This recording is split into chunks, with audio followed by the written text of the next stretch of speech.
Kiraniro thutha wa kingi Salim Mvurya agituika minister wa gatandatu wa mathako gwikinyia kiharo-ini kia Ruringu na kiraniro kieru to revive the construction of Ruringu Stadium. And in the next few days we will have a contractor here. Rita riri Minister Mvurya akiuga mwako uyu ugwako na unyitaniri na mbiraru mwene kandarathi mweru uria riu uhetwo wira wa gwaka kiharo kiu na gukorwo kirikite gwikinyiria mweri wa keri mwaka turorete. We are also working together with our colleagues in defense and therefore we have representatives here who will be working with Sports Kenya to look at the design.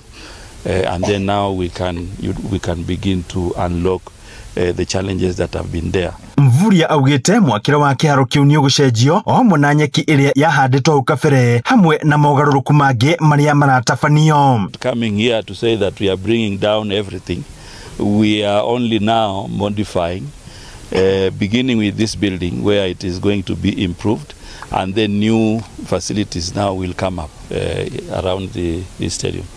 Ciukeite cia andu 15,000 nyeki iria iri kuo ni kuhandwo weru mugeka uyu wa gutengerera ni mugeka mweru gwikirwo no tikuga ati wira uria wari murute na hau mbere ati niguka uthari. Mwaka uyu mweru wa kiharo giki ukuhuthira gatagati ga ciringi milioni 700 nginyagia ciringi milioni 800 iguru wa iria kirahuthirite hau kabere makiria ma ciringi milioni 250. Ngenda ona president ya giuka na athie wira uyu thio nambe tone twetereire miaka mingi ungitara 2017 nirio president Uhuru arugoririe wira uyu haria agicoka agithie riu nginyagia riu ngitara miaka ona ithu andu anyire twakinyire tukiaya kunoga guka mubunge ungenoge governor riu na riu turi na waziri wa gatano ni tukuhoya reke wira uyu uthire riu no thire wega wa miaka iri ethirite no nginya ono ngirora besha uhuthira wa besha na thogora wa indo ri gukorwo kuri na wongerereku wa thogora gukorwo ati thirikari ni yetikira